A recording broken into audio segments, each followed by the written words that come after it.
Hello, everybody, and welcome to this edition of Round 6. We got a lot to talk about. Well, let's go back with a recap for one of our beltweight fighters, and that was Dbestatit Nicholson. Had a shot against one of the hottest prospects in boxing, and that's Edgar The Chosen One Berlanga. So Juan and I got on a Zoom call with Damon after the fight. It's only a couple of days after the fight. And so we found out there's a lot of things we didn't know that was happening within the fight. And Damon shed some light on that. He shed some light on his future. So here's this little snippet of an interview between Damon Nicholson, Juan, and myself. We talked about your game. What exactly was your game plan going into this fight? Just like I said, get out the first round and take it to him from there. Get out the first round and take it to him from there, make him feel a little pain, test his heart, test his will, and that's it. And plus, you was touching him.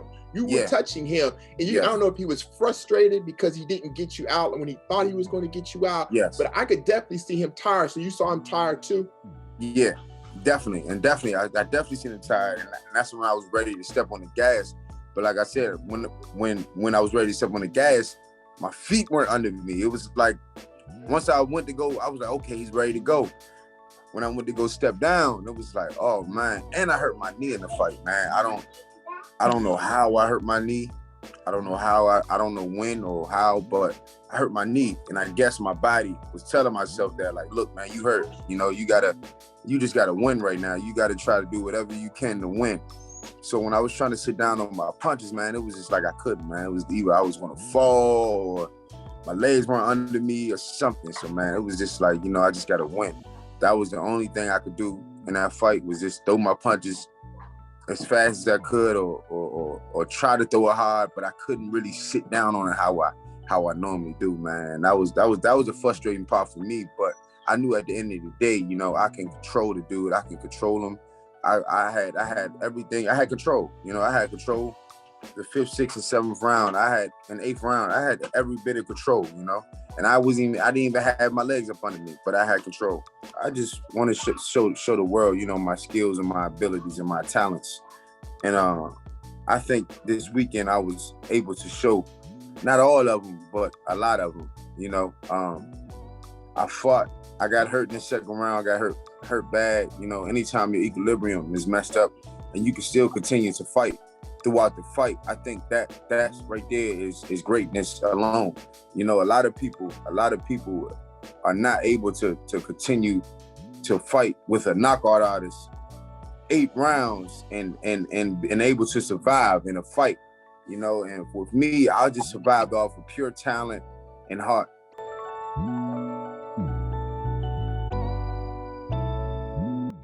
For the card kind of being stacked against him, I thought Damon did really well and showed well. What do you think there, left jab, Lamont? It was good that he made it out of the 1st round and pushed him to, the distance to 8 rounds.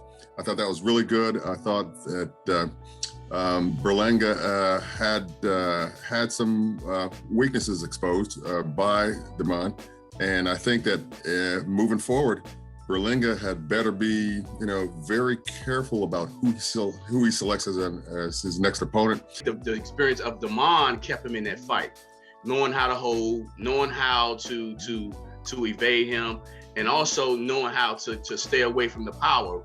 But he got knocked down a few times. But I think it was the power from that first shot that knocked him down that really killed him for the rest of the fight. So we look back, let's look forward. May is stacked. Stacked, and it starts with the pound-for-pound guy, the cash cow. Brother Jones says it's all about the sweepstakes. That's Canelo Alvarez. And so we've been really itching for a fight for him that's a decent fight that will test him. And lo and behold, it's Billy Joe Saunders. And this is for all the belts but one at 168. So I'll start with you, Juan. Are we going to have a fight? Is this a decent fight? Is Canelo finally going to get tested at 168? You know, when fighting Canelo, you never know because he's so technically sound, and the person that he faces is one that we feel that is a great fighter, like Billy Joe Saunders is a good fighter. But when it comes to facing Canelo, it seemed like he knows how to break fighters down to make it seem like they still don't have enough. And with Billy Joe Saunders, I think that's what's going to happen. I think Canelo's going to step up his defensive game a lot, and he's going to be more slicker, I think, and he's going to outwork Saunders and basically set him up with a lot of shots that he's not going to see coming. Okay, left jab Lamont. Does Saunders have a shot against Canelo? Saunders will not stand in the pocket and slug with Canelo. Canelo's too heavy-handed. He's too experienced. He is too good at that style of fighting, and just like Juan said, he will take him apart, and much sooner than later, if he goes at it that way. So I think he's going to use what has seemingly worked against Canelo or shown some semblance of success against fighters who have moved, and not stood directly in front of Canelo, have typically caused a little bit of an issue for him, even though Juan, I agree with him 100%. He's too technically savvy and sound to, not know how to break somebody down, even if they do move in front of him. But I just think that style is going to be one that Saunders has to incorporate in his game plan, in his battle plan, to have a chance to beat Canelo. But at the end of the day, I agree with Juan. It's going to fall short, and it's a matter of how much it actually falls short, and when it actually falls short. But it most certainly will from my position. So I don't see Canelo being worried about just doing what he always does, which is coming forward, trying to cut the ring off, and applying, Juan, to your point, applying that pressure until he finally gets you and breaks you down. I think Saunders has a chance. Yes, I do. I do think he has a chance. I think he has to he has to start early, establishing control and stuff like that, because, man, Canelo is powerful, man. So he can't both of them get tired, but he can't get tired in the fifth or sixth round because he can go night-night. But I think it's going to be a very interesting fight. Canelo always have problems with boxers that move and that can move and stuff like that. Every fight if you look at every boxer that he's fought, he had a major problem with him. So I think if Billy Joe Saunders can box how he does, he can get Canelo.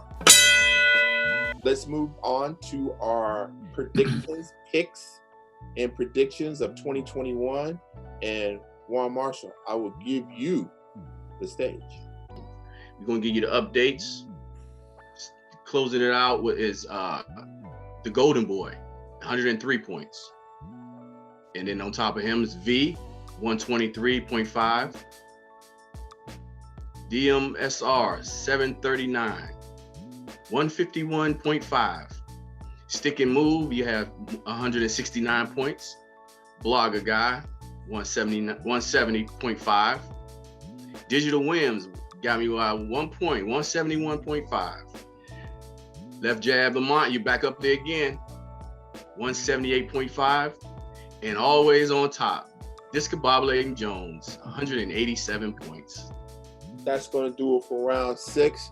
So glad that you were able to join us. We were able to talk about some boxing like we like to do. Again, the show comes on dnbsports1.com. You can always check YouTube, check your social media. We'll let you know when round 6 is going to air. And if you like it and you want to subscribe to DNB Sports One, feel free to do that. Also, follow my man Juan Marshall at Pro Am Fight Talk. Follow our esteemed panelist who isn't with us tonight, and that's Gary Digital Williams, and his Boxing Along the Beltway blog, one of the Bibles of boxing in this town. So we will definitely catch you next month for another thrilling edition of Round 6.